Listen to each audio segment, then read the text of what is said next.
Bonsoir à toutes et à tous, bienvenue sur Al24 News. L'intelligence artificielle n'est plus une promesse lointaine, elle redéfinit déjà nos métiers, nos écoles, nos systèmes économiques. Entre fascination et inquiétude, une question domine. L'intelligence artificielle va-t-elle un jour nous remplacer ? Cette émission sera également l'occasion de revenir sur la présence remarquée de l'ANSIA au Salon international du livre d'Alger 2025. L'école y a présenté ses travaux, ses projets étudiants et ses initiatives autour de la vulgarisation scientifique. Une participation qui confirme l'importance croissante de l'intelligence artificielle dans la culture, la recherche et l'éducation en Algérie. Pour en débattre ce soir, nous recevons aujourd'hui M. Abdelmalek Bachir, directeur de l'ANSIA. Également sera avec nous à partir d'Oran, Mme Warda Baylich, experte en intelligence artificielle. Et M. Nazim Sini, enseignant en macroéconomie, nous rejoindra un peu plus tard dans l'émission à partir de Marseille. Bonsoir M. Bachir, merci d'avoir accepté notre invitation. Bonsoir, merci pour l'invitation. Merci Warda Baylich aussi d'être avec nous à partir d'Oran. Bonsoir à tous et encore heureuse d'être parmi vous. Merci à vous. Alors le décor est planté, allons dans le vif du sujet. Tout d'abord, je me tourne vers vous, Monsieur Bachir. Comment définir l'intelligence artificielle simplement? Comment la vulgariser? Bon, il y a plusieurs définitions. Il y a la définition académique qui est la suivante. Donc, c'est la capacité d'un système à imiter le comportement intelligent d'un être intelligent comme les humains. C'est-à-dire, ce sont des systèmes qui peuvent comprendre, qui peuvent raisonner et qui peuvent aussi apprendre. Mais simplement, on peut définir l'intelligence artificielle comme des systèmes qui ont pu résoudre des problèmes que l'informatique traditionnelle n'a pas pu résoudre. À travers un exemple, avec l'informatique traditionnelle, on n'aurait jamais, par exemple, des systèmes qui peuvent faire le diagnostic à partir d'une imagerie, à partir d'une image médicale, etc. Donc c'est grâce à l'intelligence artificielle que l'imagerie médicale a progressé. C'est juste un exemple, juste pour définir qu'est-ce que c'est qu'un système intelligent. Et est-ce qu'une intelligence, c'est une intelligence ou plutôt, on va dire, une imitation plutôt sophistiquée? C'est une question philosophique. Bon, je ne sais pas, c'est des avis, il y a beaucoup d'avis, mais moi je pense que c'est une imitation parce que c'est pas intelligent dans le sens, il n'y a pas c'est-à-dire... Il n'y a pas un cerveau, en fait. Il n'y a pas un cerveau, il n'y a pas l'intelligence émotionnelle, on ne peut pas juger, il n'y a pas toutes ces histoires qui sont en relation avec la morale.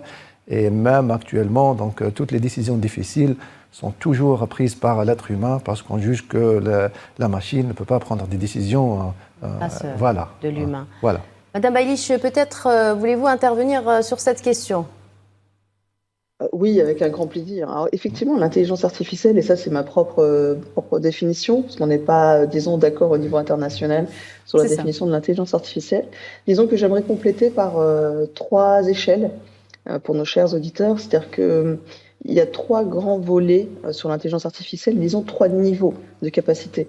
Le premier, c'est ce qu'on connaît par la démocratisation du grand américain.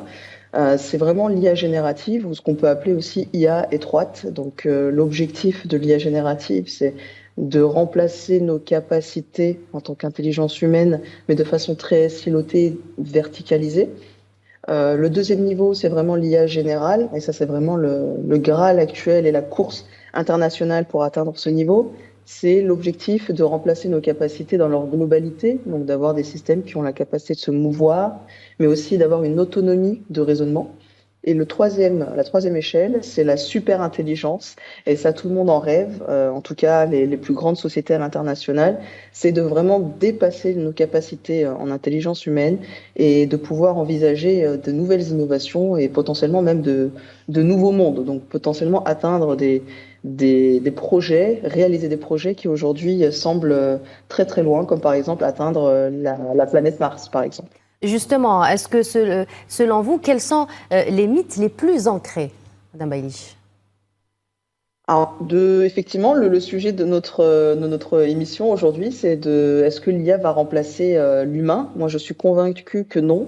Malgré effectivement que c'est un objectif qui est bien posé, bien défini, je suis convaincue que par disons, la définition d'un être humain, par le fait qu'il incorpore une âme, je suis convaincue qu'on n'a pas la capacité aujourd'hui, au niveau des systèmes intelligents, de remplacer nos capacités. On parle, Monsieur Abdelmalik parlait effectivement de raisonnement et de compréhension.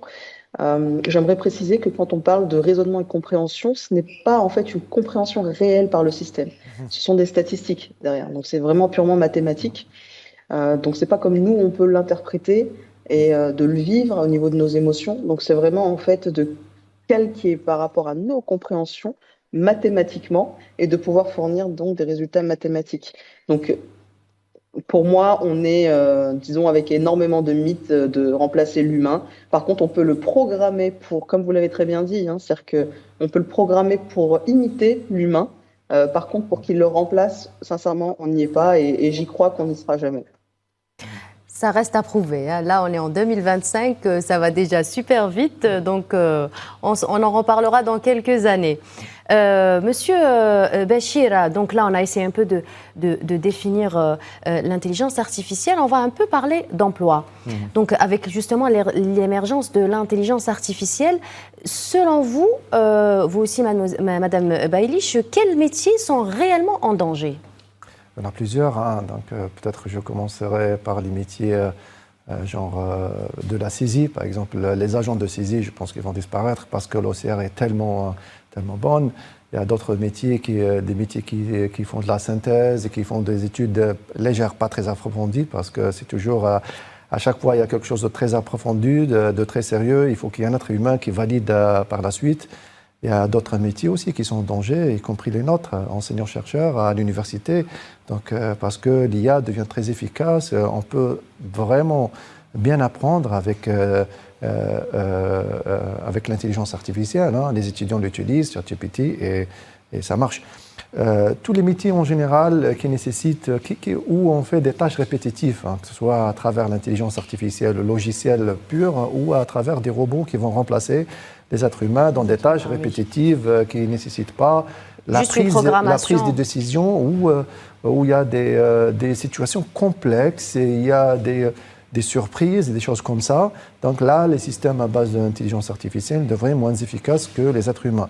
Mais en fait, des métiers ils vont évoluer. Donc ça va remplacer quelques métiers, mais ces métiers-là, ils vont évoluer pour s'adapter et pour tirer profit des systèmes intelligents.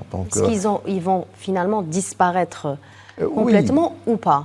Oui, je pense que disparaître, un agent de saisie, je ne sais pas à quoi il servirait dans le futur, hein, parce que la OCR marche très bien et après tout sera digitalisé, donc qu'est-ce qu'on saisit, hein, enfin, mais d'autres métiers, ils vont évoluer. Et doivent évoluer, comme les préparateurs de commandes, des choses comme ça va être robotisé. Mais on va évoluer, donc il y a toujours d'autres métiers qui vont se créer. C'est ça. Madame Bailly, votre avis sur la question? Je rejoins totalement Abdelmalik. Effectivement, c'est souvent les tâches standardisées ou disons répétitives qui vont être plus facilement remplaçables. En fait, j'aime bien parler en fait de transformation, c'est-à-dire que l'intelligence artificielle, par sa configuration et son mode de fonctionnement, est en train de bouleverser le monde. Et ce que j'aimerais mettre en avant, c'est que on doit repenser notre civilisation, on doit repenser nos emplois, on doit repenser notre monde de façon générale. C'est-à-dire que l'intelligence artificielle amène une configuration hors frontières. C'est-à-dire qu'on a la capacité aujourd'hui, vous voyez, vous êtes à Alger, moi je suis à Oran, mais au-delà de ça, c'est de transmettre énormément d'informations en quelques millisecondes, surtout avec le deepfake qui est en train de s'accélérer. Donc c'est vraiment en fait une beauté technologique qu'on a entre les mains. Donc pour moi, ce n'est pas forcément une disparition pure, mais plutôt une transformation et qui doit absolument être pensée, repensée et donc, disons, conçue pour le bénéfice de notre humanité. Et donc, pour répondre à votre dernière question, qu'est-ce que l'IA ne sait pas encore faire? Je suis convaincue qu'aujourd'hui, on n'a pas la possibilité d'avoir une compréhension profonde du contexte humain, donc notamment de pouvoir juger l'éthique complexe, mais aussi d'avoir, par exemple, au niveau des négociations politiques nuancées, vous savez, de pouvoir capter, d'avoir une certaine empathie, non pas fardée, non pas jouée, mais une réelle en fait empathie, de compréhension et intelligence émotionnelle. Donc celle-ci, on ne l'a pas encore avec l'IA. Donc je suis convaincue qu'on a encore certains postes qui ne sont pas encore totalement remplaçables. On parle beaucoup d'éthique concernant l'IA, vous venez de le souligner. Justement, pour pouvoir arriver à une certaine, on va dire, éthique, est-ce qu'on doit aller vers une cohabitation IA-humain, donc machine et humain? C'est-à-dire que pour arriver justement à ajuster une certaine éthique, un certain rendu, est-ce que nous allons vers ça? Monsieur Béchir. Oui, oui, en fait, on n'a pas le choix parce que les systèmes qui utilisent de l'IA, donc ils sont là et on ne peut pas ne pas les utiliser parce que ça aide vraiment, ça offre un service bien dont on a besoin. Donc on va cohabiter. Il faut que aussi nous, il faut qu'on soit conscient de la limitation de ces systèmes et de ce qu'il y a avec ces systèmes aussi, parce que sur les choses où il y a des faits, c'est-à-dire des choses scientifiques, technologiques, etc., donc je pense qu'il n'y a pas de problème parce que ce sont des choses qui sont prouvables, bien que parmi les choses que l'IA ne sait pas faire, c'est de donner des explications. Actuellement, l'IA n'est pas capable de donner des explications à ce que pourquoi cette cellule serait cancéreuse ou pas. Parce que l'IA, il y a deux IA en général. Il y a l'IA traditionnelle, symbolique, là où elle est basée sur des règles de logique mathématique, etc. Cette IA-là, elle est explicable. Donc on peut expliquer pourquoi, parce qu'il y a toujours un raisonnement logique derrière les décisions. Oui. Voilà. Mais cette IA-là n'a pas donné les résultats que l'autre IA, basée sur les statistiques, sur le numérique, les résultats ne sont pas les mêmes. Donc les grandes évolutions ont été amenées avec l'IA statistique. Et le problème avec l'IA statistique, c'est qu'elle ne donne pas d'explication. Donc elle dit c'est comme ça parce que statistiquement c'est comme ça. Voilà. Donc l'IA ne sait pas expliquer. Et ça c'est un problème parce qu'on ne peut pas utiliser l'IA. C'est les limites en fait. C'est une limite majeure. Donc il y a beaucoup de travaux de recherche dans cette direction-là pour essayer de transformer cette black box, cette boîte noire en boîte un peu moins noire, voire transparente, pour que l'IA vraiment, après, si on arrive à expliquer des décisions prises par l'IA, donc c'est un grand pas pour que l'IA peut-être remplacer l'être humain. Parce qu'à chaque fois on utilise un système IA probabiliste comme les chatbots, là où, bien qu'ils sont très très performants, mais il y a toujours quelqu'un expérimenté, qui sait faire le fact-checking, qui vérifie ce que l'IA a fourni. Donc parfois, on n'est pas à 100% fiable. Il y a toujours une hallucination quelque part. Il y a toujours des nuances, il y a toujours des expressions, etc. Donc la cohabitation, elle y est déjà. Donc là, on est en train d'utiliser des systèmes de l'IA et celui qui ne les utilise pas, il va être à côté de l'histoire, c'est clair. Donc il va continuer à aller en vitesse très très très lente, alors que tout le reste du monde utilise et exploite cette IA. Donc une cohabitation, oui, mais il faut savoir ce qu'on est en train de faire. C'est-à-dire, quand il s'agit d'avis, quand il s'agit de questions subjectives, il faut faire doublement attention. Donc les adultes, on va dire, bon, ils sont difficilement manipulables. Mais malheureusement, ceux qui utilisent l'IA massivement, ce ne sont pas les adultes, ce sont les enfants. Donc les enfants, là, utilisent beaucoup d'IA. Et parfois, ils commencent à utiliser l'IA pour résoudre un problème mathématique, pour apprendre. C'est généralement comme ça qu'ils commencent. Après, ils demandent à l'IA de leur raconter des histoires, ils demandent à l'IA de leur aider à résoudre des problèmes. Voilà. Après, l'IA, ils partagent leurs émotions avec l'IA, ils attendent le conseil de l'IA. Ils demandent des questions subjectives à l'IA, ils ont l'avis de l'IA, comment elle a été entraînée. Donc, c'est des questions qui sont difficiles et je pense qu'il faut faire absolument attention à cette question-là. Justement, on a parlé de l'IA, on a parlé des limites de l'IA. quels sont les nouveaux métiers qui vont émerger grâce à l'IA? Est-ce que nous avons... Oui. Madame Baylich, peut-être vous voulez intervenir? Volontiers, si vous me permettez, j'aimerais juste compléter effectivement ce qu'Abdelmalik a dit. En fait, aujourd'hui, l'augmentation homme-machine, ou disons effectivement cette cohabitation dont vous parlez, et pour moi, comme Abdelmalik l'a très bien dit, c'est qu'aujourd'hui, on ne peut pas s'en passer. Ça serait une erreur en fait d'aller à contre-courant et de chercher en fait à freiner en fait cette accélération, parce que l'intelligence artificielle apporte énormément d'avantages et de bénéfices à notre planète Terre en fait, de façon générale.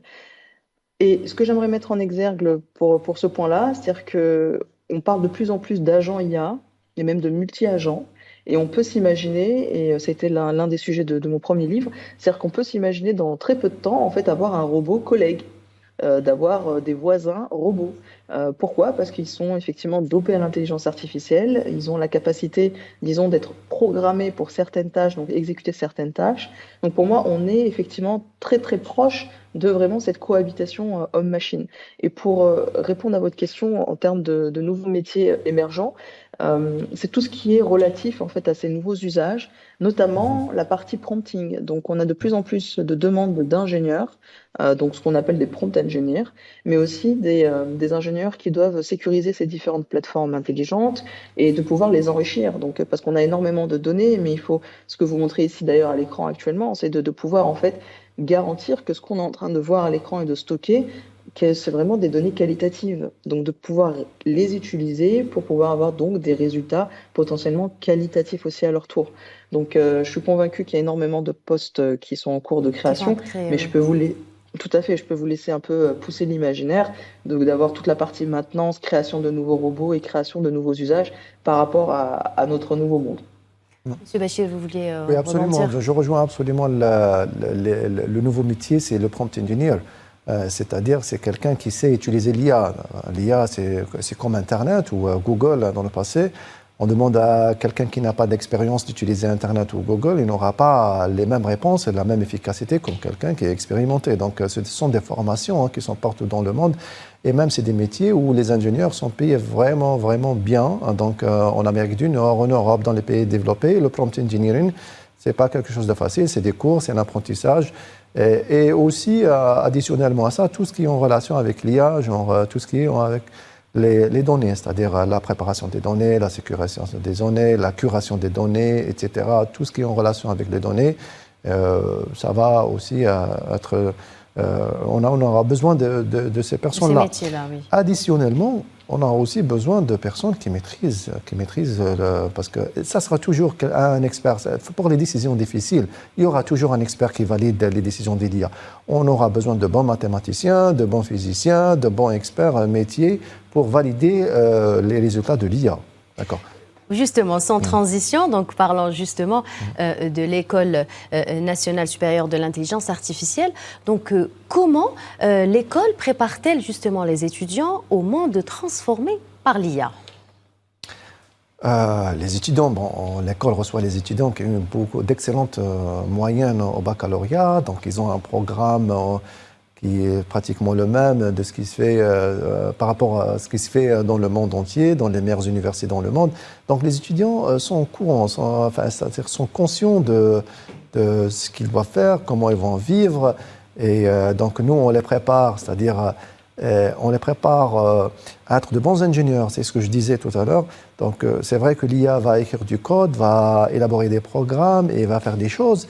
Mais après, donc, il faut toujours qu'il y ait un expert qui sait relire les programmes, qui sait en fait détecter les bugs introduits, je ne sais pas, d'une façon ou d'une autre, pour une raison ou une autre, à des systèmes à base de l'IA. Donc on forme de bons mathématiciens, de bons informaticiens qui savent faire, mais aussi une des choses où l'IA ne serait pas efficace, c'est le domaine des soft skills.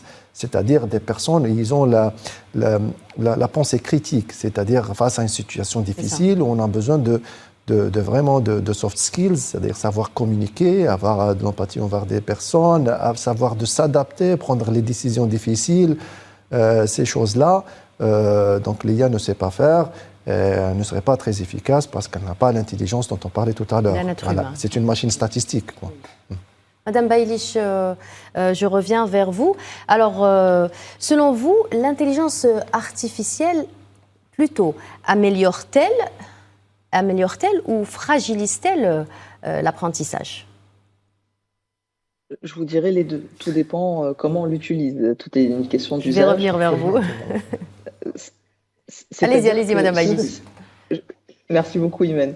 C'est-à-dire que et c'est comme tout dans la vie, c'est-à-dire qu'à partir du moment où on a un usage réfléchi, avec une certaine lucidité, avec une certaine sagesse, si je puis dire, effectivement, ça va permettre d'améliorer l'éducation et donc les apprentissages. Donc ça va être, encore une fois, ça va être un bénéfice. C'est-à-dire que je vous donne un exemple, c'est on va pouvoir modeler l'apprentissage par rapport aux capacités et au profil des étudiants, ou même dès l'école primaire et même maternelle. Si on évalue par rapport à notre progression, aujourd'hui, dès la maternelle, on peut incorporer de l'intelligence artificielle au niveau des programmes, mais à condition de ne pas rechercher une uniformisation, et c'est là où je vois effectivement les inconvénients de l'IA au niveau de l'apprentissage. C'est-à-dire que si tout le monde a plus ou moins le même système et qu'il n'y a pas effectivement cette notion de hyper-personnalisation, ça peut fragiliser l'apprentissage.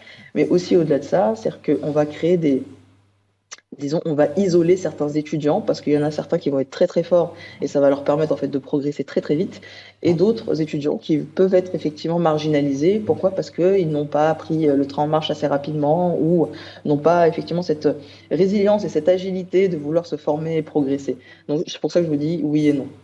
Monsieur Bachir, vous vouliez rebondir la même sur chose, la question. en fait, sur fragiliser l'apprentissage, où elle va l'aider. Bon, l'apprentissage, comme on le voit, nous, professeurs, donc on pense que la chose la plus importante dans un apprentissage, c'est le dialogue étudiant-enseignant.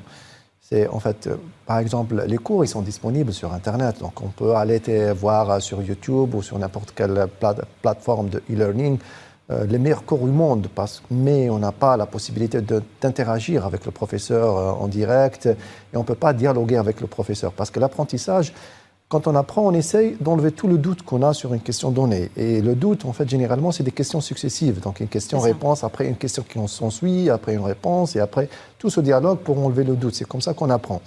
Alors, dans ce sens, l'IA,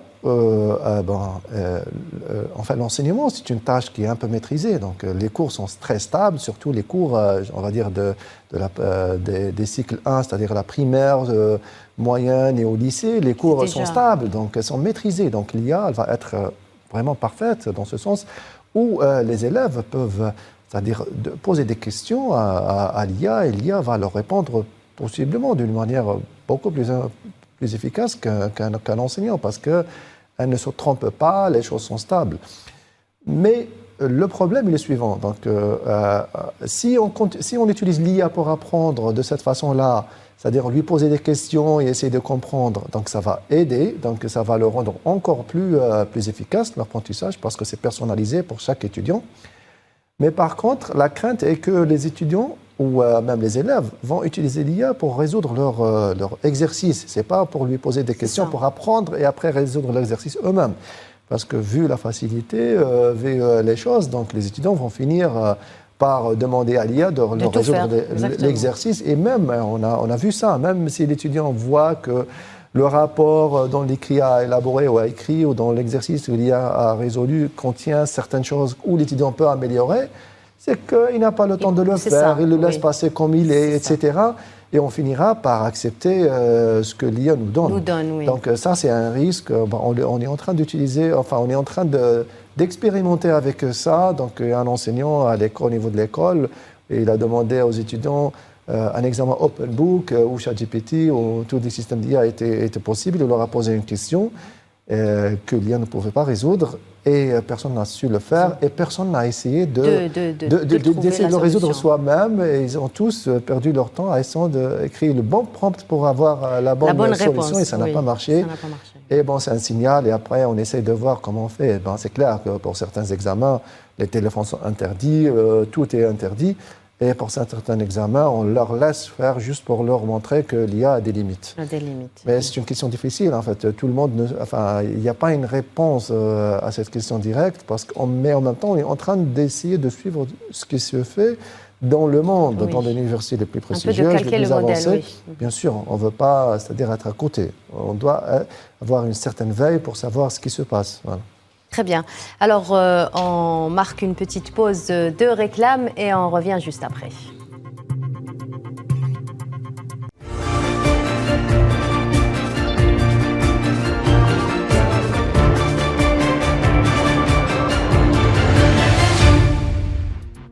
Alors, il y a quelques jours, le Salon international du livre d'Alger a fermé ses portes. Un salon qui connaît, rappelons-le, beaucoup d'engouement en Algérie. Je vous propose de suivre un reportage sur le sujet signé Maria Chouyer. Entre algorithmes et plumes, entre fascination et méfiance, auteurs et éditeurs présents au Salon international du livre d'Alger s'accordent sur un point. Aucune intelligence artificielle ne pourra remplacer la sensibilité humaine. L'art comme la science, ça vient des intuitions. Les intuitions, ils ne viennent pas des mathématiques. Ils viennent des illusions, des sentiments, des émotions, des lenteurs, de côté tordu humain, qui peut être une histoire.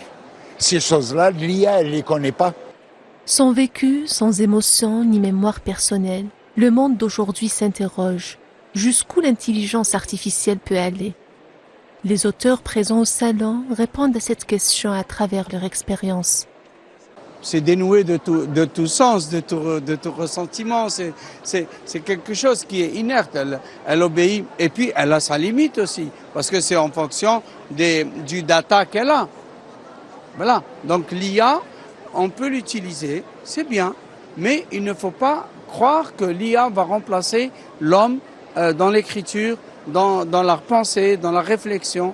Pour les éditeurs, l'IA peut assister la plume, mais jamais la remplacer. Pour eux, la littérature repose sur ce que la machine ignore.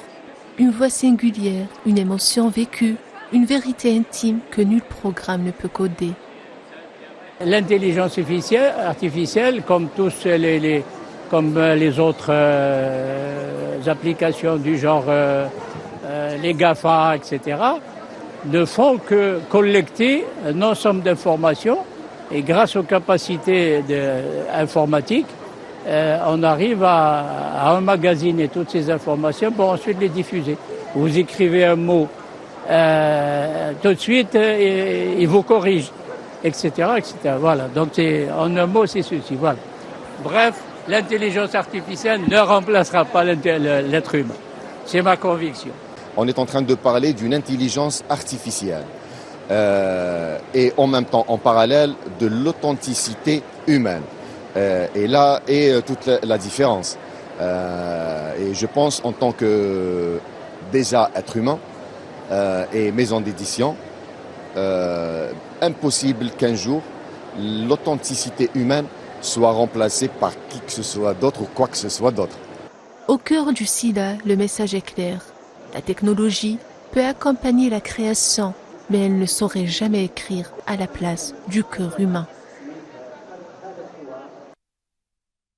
Alors, un reportage très parlant. Je me tourne vers vous, Monsieur Bachir. Quel rôle a joué la participation de l'ANSIA au Salon international du livre d'Alger 2025 dans la sensibilisation du grand public à l'intelligence artificielle? Oui, je pense que le Salon du livre, on y participe depuis plusieurs années, depuis la création de l'école. Les enseignants sont régulièrement invités à ce Salon du livre pour animer des conférences sur l'IA, mais généralement, c'est toujours les mêmes questions qui sont répétitives. Tout le monde est conscient des performances de l'IA, de la révolution technologique, mais c'est toujours des questions. L'IA, est-ce qu'elle va remplacer les êtres humains? Est-ce que l'IA va se retourner contre nous? Est-ce que nos enfants vont continuer à apprendre efficacement, ou bien est-ce qu'ils vont devenir bêtes, par exemple, à cause de l'IA, etc. Est-ce qu'il y a des dangers? Est-ce que l'IA va les manipuler ou pas? Comment on fait? Comment on protège nos enfants? Ce sont les questions qui sont récurrentes. Et nous, on fait notre rôle comme enseignants et conférenciers, etc., pour répondre à ce genre de questions. Et la partie de sensibilisation du public et participer à ce genre de débat fait vraiment partie de notre métier en tant qu'enseignant-chercheur. Ouais. Justement, vous nous avez parlé de quelques retours là, du grand public et des étudiants par rapport au salon. Être présent ou bien présenter l'intelligence artificielle au Salon international du livre, serait-ce une manière de rapprocher, disons, la technologie de la culture du citoyen? Oui, bien sûr, parce que le Salon international du livre, donc c'est un vrai... Il y avait beaucoup de livres. Mais vraiment, il y a peut-être tous les Algériens qui sont rendus compte, enfin qui sont venus. Donc même ceux qui peuvent venir, ils sont tous venus avec leurs enfants. Il y a vraiment, c'est-à-dire les masses, c'est-à-dire le grand public qui était présent dans le Salon du livre. Et c'est une occasion en or pour passer un message et pour débattre d'un sujet aussi important que l'IA. Donc vraiment, c'est une occasion en or pour parler à un sujet important de société comme celui-là. Et justement, le SILA a permis d'identifier les attentes ou les inquiétudes du public vis-à-vis de l'IA. Oui. Je pense que cette proximité, justement, avec le public, permet de revenir avec un certain feedback qui va être utilisé dans l'école. Certainement, parce que le feedback qu'on a reçu, c'est pas le côté technologie, développement, etc. C'est pas le côté technique, mais surtout le côté, comme on a vu dans les interventions des citoyens ou des exposants là, dans votre reportage, c'est toujours les mêmes questions, c'est-à-dire ces questions en relation avec l'éthique, avec comment il serait notre futur, comment on va évoluer et vivre avec ces systèmes de l'IA. Et ce feedback-là, donc, nous donne, c'est un feedback qui nous aide après à peut-être à faire beaucoup d'efforts dans la vulgarisation et peut-être à passer des messages pour répondre à ces questions-là qui sont récurrentes parmi, de notre population. Ouais. Oui. Je pense que vous avez pris l'habitude d'avoir ce genre de feedback. Oui. Et le Salon international du livre, il y a un condensé quand même, il y a un public important. Oui. L'Algérien aime bien aller à ce salon. Oui. Et il y a eu pas mal de livres, justement, qui traitent sur l'intelligence artificielle cette année. Il y a eu quand même beaucoup de éditions. Oui, en effet. Et la chose aussi la plus intéressante, je trouve, que ces livres sont écrits en langue arabe, parce que majoritairement, les Algériens lisent en langue arabe. Et la disponibilité de littérature sur un sujet aussi important qui est l'IA en langue arabe. Donc, il y a beaucoup de profs et d'experts qui écrivent des livres en langue arabe sur l'IA. Et on voit que ces livres-là, les Algériens achètent beaucoup de livres. Donc, et c'est vraiment très intéressant. Donc, je trouve que peut-être nous aussi, on doit investir à produire plus de livres et plus de livres accessibles au public sur l'IA. Mais est-ce qu'en arabe, c'est pas difficile justement de trouver la bonne formulation par rapport au français à l'anglais? Pour des livres techniques, peut-être, parce qu'il faut, il y a beaucoup de mots dans la traduction, peut-être, elle est difficile. Mais après, pour un livre destiné au grand public et qui traite justement des questions qui sont posées par le grand public, je pense que la manière la plus efficace, c'est d'écrire avec une langue que la majorité d'Algériens comprennent. Voilà. Donc c'est vrai, la littérature en français ou en anglais existe partout dans l'Internet, mais donner des livres en langue arabe, etc., sur l'IA, sur des questions comme celle-là, je pense que ça va aider beaucoup le public à avoir réponse aux questions qu'il est en train de nous les poser. Oui, ne pas avoir le frein justement d'une autre langue, c'est-à-dire comme maîtrisant l'arabe. Moi, j'ai rencontré des auteurs de livres sur l'intelligence artificielle qui m'ont justement dit qu'il y avait une demande, parce que les livres étaient en français, qu'il y avait quand même beaucoup de demandes à ce que les livres soient en langue arabe. Absolument. Déjà pour le marché local, mais aussi pour l'exportation aussi. Oui, absolument. Donc on a tous... les livres, moi je pense que le SILA est un grand succès parce que les gens continuent à acheter des livres. Quand on voit des Algériens en train d'acheter des livres, en fait, ça nous encourage parce que les livres, en fait, c'est pas comme le fast-food, la consommation rapide qu'on voit sur Internet. Donc, on lit que les titres et on fait, c'est-à-dire les vidéos, c'est des vidéos de 30 secondes, etc. C'est jamais profond, c'est jamais argumenté, c'est jamais bien fait. On ne peut pas égaler un livre. Bien sûr, absolument. Normal, Donc, produire plus de livres accessibles qui répondent aux questions qui intéressent les Algériens sur des sujets comme ça, c'est-à-dire l'IA, comment on va vivre avec l'IA, quelles sont les craintes, quel serait le futur, l'avenir de mes enfants, des choses comme ça. C'est quelque chose d'extrêmement important et d'extrêmement, en fait, bénéfique à nous tous, Algériens. À tout le monde, oui. Madame Baylich, je voudrais avoir votre feedback. Je vous ai croisé justement aussi là. Pouvez-vous nous donner justement votre retour par rapport au salon? Écoutez, très très bon, sincèrement très très positif parce que j'ai eu quelques chiffres. Visiblement, il y avait plus de 6 millions de visiteurs cette année. Et effectivement, j'étais en tant qu'auteur et conférencière, notamment sur les enjeux de l'industrie, les enjeux de l'IA pour l'industrie du livre. Et sincèrement, de ce que j'en ai vu, et je rejoins effectivement mon confrère, Monsieur Abdelmalik, c'est que les jeunes étaient présents, étaient très dynamiques et avec une ouverture d'esprit pour en savoir toujours plus. Et cette curiosité, vous savez, cette fraîcheur de la jeunesse, moi j'ai beaucoup apprécié. Donc je suis rassurée de voir que la jeunesse était présente et effectivement autant physiquement mais aussi même comme on dit corps et âme, et également de voir leurs parents qui les accompagnaient, de voir effectivement l'ENSEA qui était présente.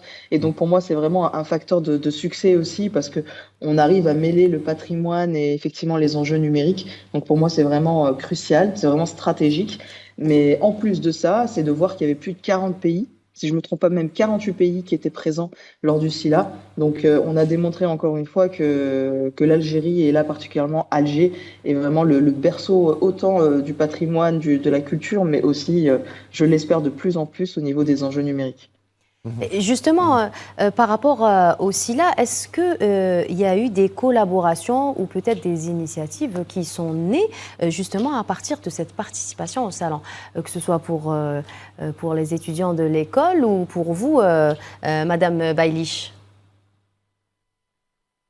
Tout à fait, tout à fait. Alors, la volonté je peux pas tout vous dévoiler encore parce que c'est pas, voilà, c'est en cours Une petite de discussion. exclusivité pour Al24 News.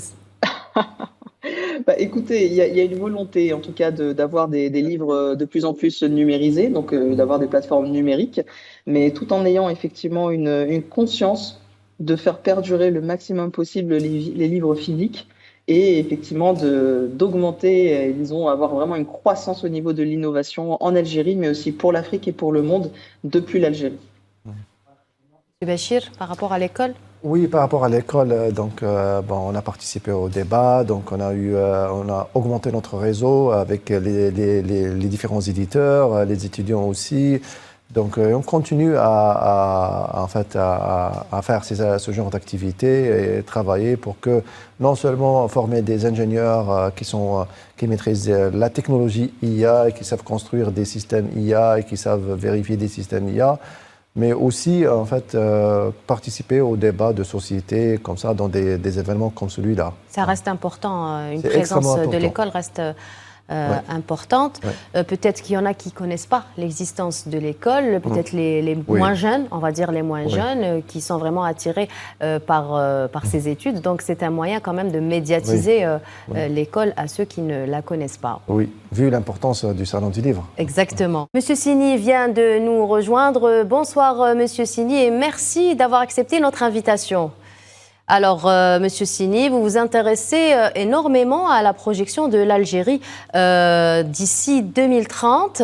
Selon vous, quelles compétences seront dominantes d'ici 2030 avec l'émergence de l'intelligence artificielle ? Effectivement, vous avez raison d'évoquer cet horizon de 2030 parce que c'est une fin de décennie qui va connaître des bouleversements majeurs pour les agents économiques, pour les entreprises, pour les institutionnels, mais aussi pour les individus que nous sommes, notamment avec notre rapport à la technologie, notre rapport au monde. C'est aussi une remise en question profonde, philosophique, sociale, sociétale, mais également anthropologique. En fait, vous savez, il y a énormément de fantasmes qui circulent autour de l'intelligence artificielle. Moi, je pense que fondamentalement, cette technologie va soit réduire certains métiers, automatiser d'autres, et puis transformer certains d'entre eux dans des secteurs divers et variés. On sait aussi que les métiers qui vont survivre ou qui sont le moins menacés par l'émergence de l'IA, ce sont les métiers où il y a une très forte interaction humaine, notamment pour comprendre la complexité de la psychologie des individus. Également, les métiers où il faut mobiliser une intelligence émotionnelle, où là, l'intelligence artificielle est encore très loin d'être en mesure de reproduire, par effet de mimétisme, l'intelligence émotionnelle des individus. Mais également, le dernier point, c'est là où je pense que l'intelligence artificielle a du mal encore à rivaliser avec l'humain, c'est la capacité des individus à improviser des décisions, à prendre justement des mesures non standardisées, c'est-à-dire qui nécessitent une réflexion profonde et une capacité d'adaptation. Évidemment, ceci ne prévaut pas d'une future évolution de l'IA dans les années à venir ou dans les décennies à venir, mais en tout cas sur ces trois catégories de métiers, je pense, et même sur certains domaines dits manuels, où il faut une forte présence de l'humain, je pense que l'intelligence artificielle va être cantonnée plutôt comme un outil au lieu d'être un véritable agent qui va venir remplacer ou suppléer l'humain. En fait, c'est très important de retenir, si vous voulez, que les technologies ne doivent pas asservir l'homme. Elles doivent être au service justement et à la disposition des hommes comme outils de productivité, comme outils également de technologie qui apportent un bien-être aux individus. En fait, malheureusement, l'IA, surtout les IA génératives, nous ont fait rentrer dans une forme de paresse intellectuelle en standardisant nos recherches et surtout en quelque part aseptisant notre capacité réflexive, et c'est peut-être ça le plus grand danger finalement de l'intelligence artificielle. En tout cas, vous savez, pour faire court, c'est que vous avez d'ores et déjà une liste de 20 métiers qui risquent d'être complètement bouleversés par l'intelligence artificielle. On parle du métier d'interprète, on parle du métier de webmaster, de designer, de graphiste, de monteur vidéo, et même sans vouloir vous faire peur, de journalistes, puisqu'on sait que la plupart des rédactions aujourd'hui de dizaines d'articles, voire même de centaines d'articles que l'on trouve sur le web, sont réalisés par des intelligences artificielles surentraînées. Donc, vous voyez, on est face à un paradigme, un changement de paradigme profond. On pensait avoir du temps pour se préparer, on pensait voir venir cette vague, mais malheureusement maintenant, nous sommes en plein creux de cette vague. Il va falloir s'adapter et surtout être très attentif aux futures évolutions. Et M. Signé, en quoi l'intelligence artificielle générative sera-t-elle un tournant ? Vous savez, c'est une excellente question parce qu'elle nous amène vers une réflexion un peu plus profonde qui est celle de savoir à quel moment s'est opérée la bascule pour l'humanité. Parce qu'il faut savoir que l'intelligence artificielle, surtout conversationnelle, est en train de métamorphoser vraiment radicalement et de manière fondamentale nos capacités cognitives, nos capacités réflexives, nos capacités de production également. Et donc, il y a une menace quasi existentielle sur ce qu'a fait la singularité de l'être humain. Donc, c'est pour ça que cette question est très importante. Il faut juste retenir, si vous me permettez, la date du 30 novembre 2022, c'est-à-dire le jour où a été lancé officiellement ChatGPT, qui est donc l'outil conversationnel de l'entreprise iconique OpenAI, et qui, à ce jour, reste l'application qui a connu le taux de croissance le plus rapide, avec 100 millions d'utilisateurs en l'espace de 5 semaines. Et surtout, actuellement, on est à plus d'1 milliard d'utilisateurs pour ChatGPT. Et en fait, si vous voulez, en quoi ça a créé une sorte de basculement profond, une remise en question de nos usages et de notre rapport face à la technologie, c'est que pour une fois, nous avons un outil qui a vampirisé l'ensemble de nos données, l'ensemble de nos créations, nos emails, nos poésies, nos productions littéraires, nos rapports scientifiques, pour les restituer à la demande en quelques clics seulement.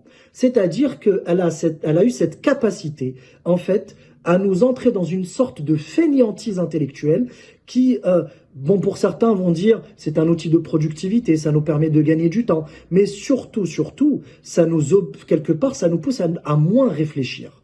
Et surtout, ça pousse, moi je le vois en tant qu'enseignant, quasiment 90% de mes étudiants, lorsque je leur donne des travaux, utilisent l'intelligence artificielle en faisant un simple copier-coller. On n'est même pas sur un outil d'aide à la décision, un outil d'aide à la réflexion, un outil que l'on va challenger, un outil qui va servir de base pour faire des recherches et capter de la source et de la ressource. Non, c'est carrément un outil qui fait le travail à leur place tout court. Donc c'est là où vous voyez, on parle très souvent de remplacement et de grand remplacement de l'être humain dans sa capacité à produire surtout.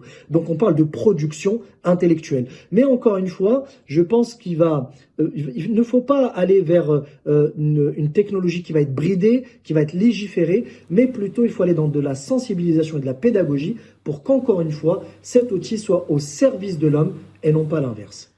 Merci, Monsieur Sini. Vous devez malheureusement nous quitter. Merci d'avoir participé à ce débat avec nous. Alors, je reviens vers vous, Monsieur Bachir.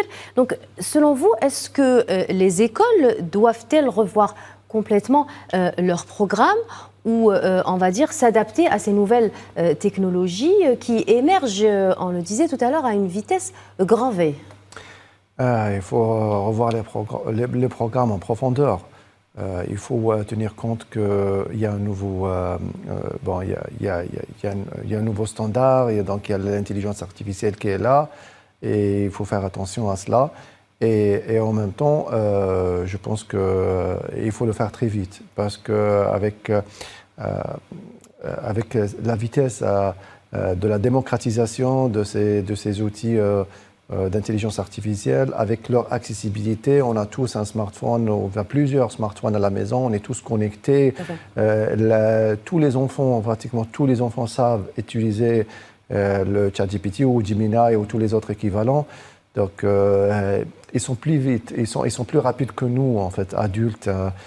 Et donc, il faut vraiment lancer une réflexion, et il faut commencer la révision des programmes tout en restant focalisé sur les sciences fondamentales. Et donc ça, c'est les experts qui le disent. Il faut toujours savoir faire les mathématiques, il faut toujours faire la physique, il faut comprendre la science. Et ça, ce sont des compétences qu'on doit continuer à enseigner à nos enfants. Ce ne sont pas des tâches répétitives, ce ne sont pas des choses qui peuvent être simplifiées par la calculette, l'ordinateur ou les chatbots. Ce sont des fondamentaux qui vont encore aider les êtres humains, comme je dis toujours, qui valident les solutions produites par l'intelligence artificielle. Parfait, merci Monsieur Bachir. Madame Baylich, une dernière question. Quel est votre plus grand espoir avec l'intelligence artificielle et, on va dire, votre plus grande crainte? Vaste question, et merci infiniment. Alors, sincèrement, je suis très optimiste, car l'intelligence artificielle apporte énormément, comme je l'ai dit, de bénéfices. Donc, selon moi, ça va permettre d'améliorer nos vies, d'améliorer la qualité de nos vies, mais aussi de créer un nouvel écosystème, et même plusieurs à travers le monde. Mais surtout, c'est vraiment en fait de prôner un équilibre. C'est intéressant parce que M. Sini en fait a cité plusieurs de mes philosophies. Donc en fait, c'est vraiment de prôner un équilibre. Ne pas être pro-technologie 100% et ne pas être anti-technologie. C'est vraiment en fait de veiller à ne pas rentrer dans une vague d'abrutissement et vraiment d'avoir une position lucide numériquement et au niveau de la technologie. Donc pour pouvoir atteindre en fait ces bénéfices, il faut être absolument conscient et réfléchi et avoir son esprit critique bien sain et sauf, si je puis dire. Et le deuxième côté, la plus grande crainte, et je l'ai partagé largement pendant le SILA, c'est une certaine paresse d'esprit de la part des êtres humains, c'est-à-dire qu'il y a une facilitation par ces nouvelles technologies que si on se laisse un peu trop avoir, si je puis dire, c'est vraiment en fait de se déléguer 100% à ces technologies et donc de se perdre quelque part, parce qu'il ne faut pas oublier que les récits peuvent être réinventés par ces technologies. Et qui dit récit dit notre histoire, mais aussi notre savoir. C'est-à-dire que si on fait vraiment confiance à 100% à ces technologies, potentiellement notre savoir peut être complètement récupéré, donc on peut être colonisé autant cognitivement, mais aussi en termes de connaissances et d'être complètement dépendant, in fine, de ces nouvelles technologies. Merci beaucoup, Madame Baylich, d'avoir été avec nous. Merci, Monsieur Bachir, d'avoir accepté de partager avec nous un petit peu de l'école de l'intelligence artificielle. Alors, l'IA ne remplacera peut-être pas l'humain, mais l'humain qui utilise l'IA remplacera peut-être celui qui ne l'utilise pas. Merci à nos invités. Merci à vous de nous avoir suivis. Les programmes continuent sur Al24 News.